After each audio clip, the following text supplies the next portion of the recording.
Na história de Israel, nós temos aí a sequência do segundo livro dos reis, que na verdade, como a gente pode bem pensar, são dois livros que estão interligados, foram divididos aí na história, mas a continuação de Primeiro Reis acontece naturalmente. De forma que nós vamos ver o que vai acontecer agora nessa situação do reino dividido.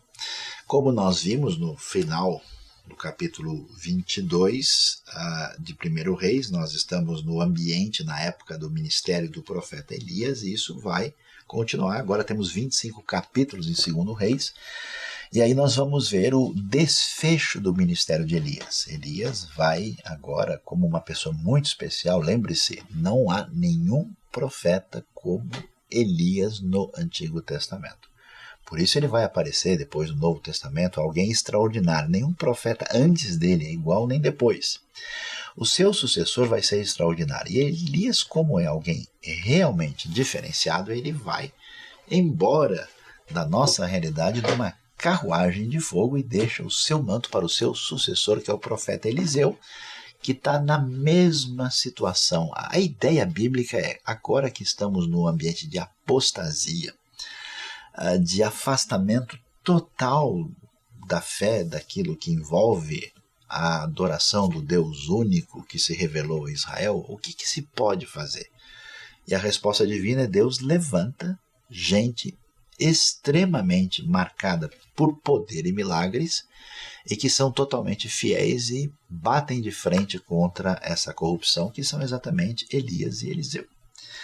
Eliseu, inclusive, vai fazer o dobro de milagres de Elias, vai ter coisas extraordinárias como ressurreição de mortos, um negócio impressionante.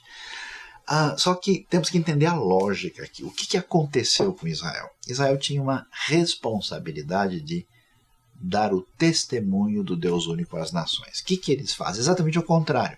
Eles entram no engano das nações.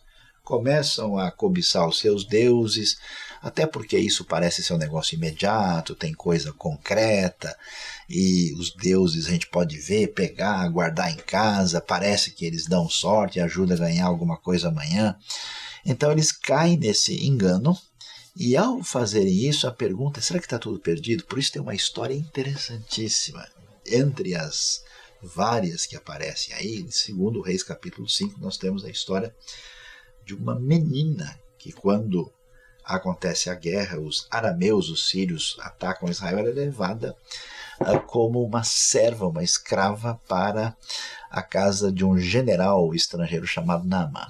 Bom, conversa vai, conversa vem, esse homem fica doente e ela mantém a sua fé e diz que ele precisa conhecer o profeta de Deus que está em Israel. Naamã vem desesperado porque ele está todo leproso, talvez até tivesse câncer de pele.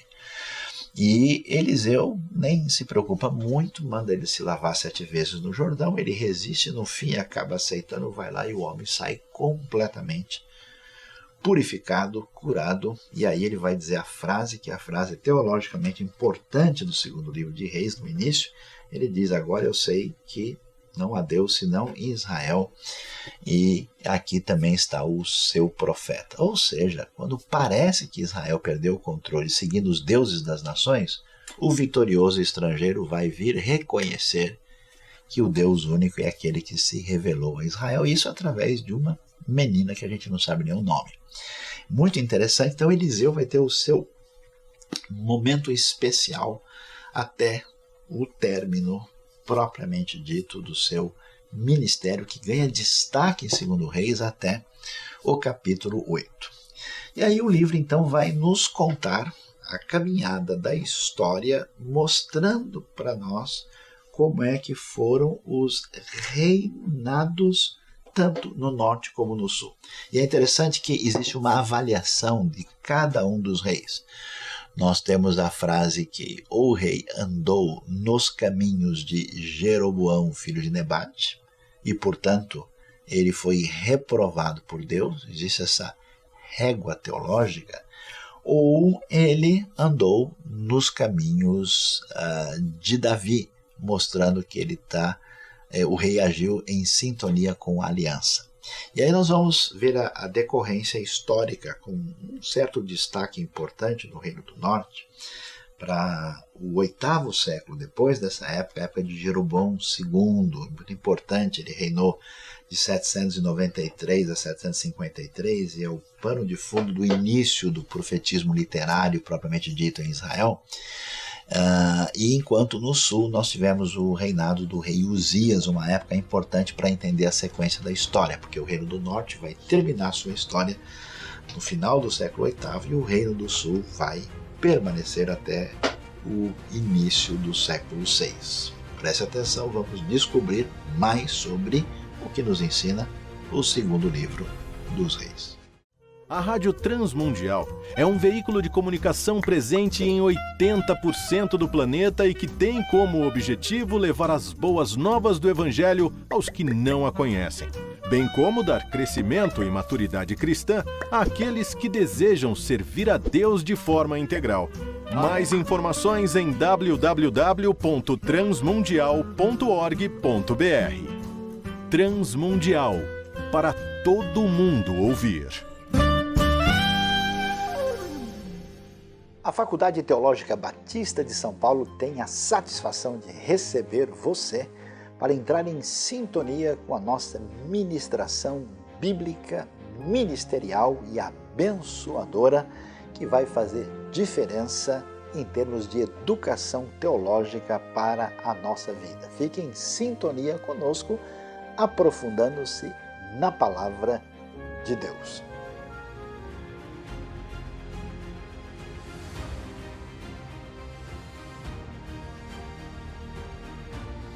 Continuando a estudar a história de Israel e de Judá no segundo livro dos Reis, nós vamos ver que o texto bíblico vai mostrar para nós a triste história que acontece no Reino do Norte.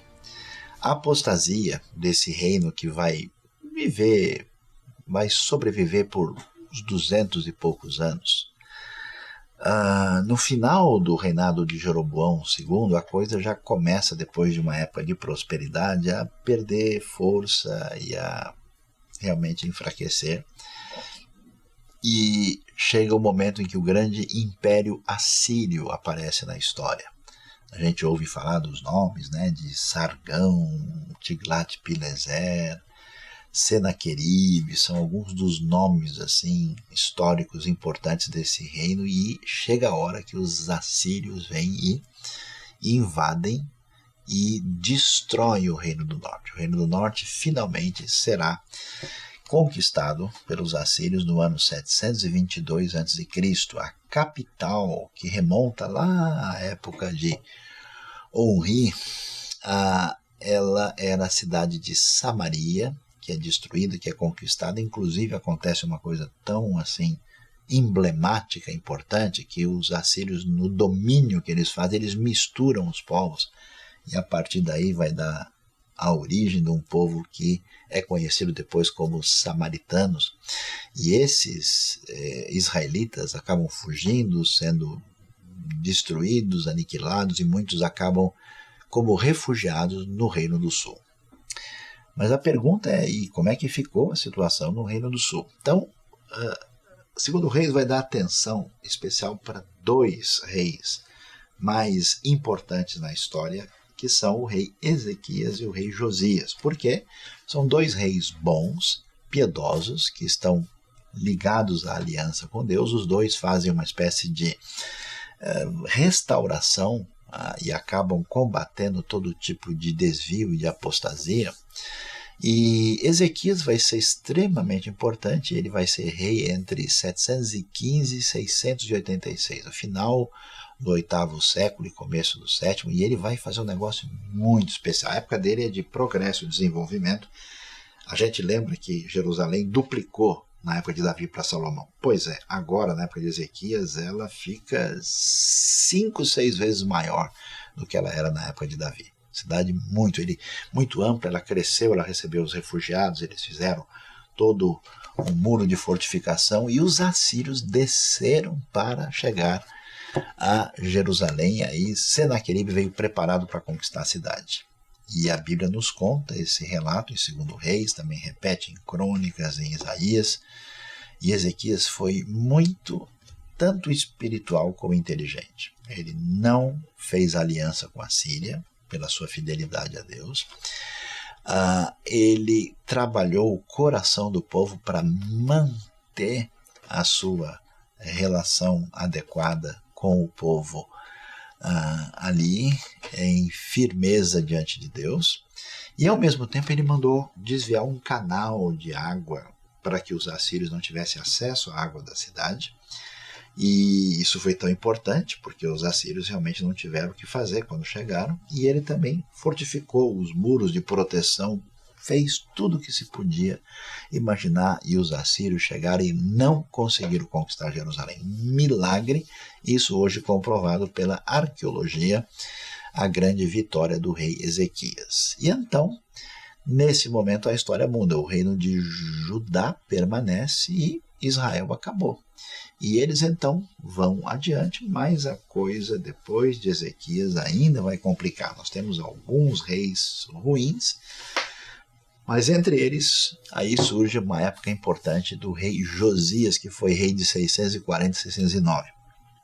Josias de volta outra vez, trouxe o povo para Deus, fez toda uma restauração, fez um reinado consolidado, mas a coisa estava ficando complicada.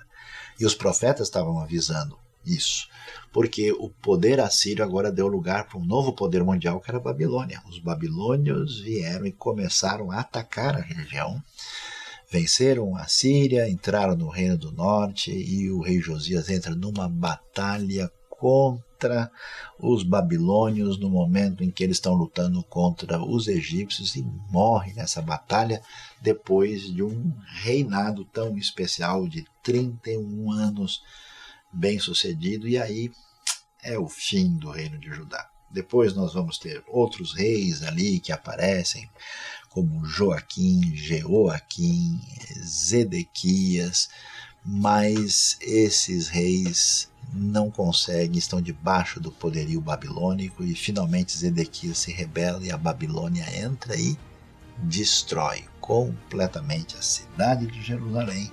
O templo é o fim de tudo, a destruição do reinado de Judá, e eles serão levados como prisioneiros cativos para a Babilônia, e esse é o fim da monarquia que tinha começado lá atrás com Saul, Davi e Salomão e chegou ao ponto final. Vamos depois entender o que foi que aconteceu.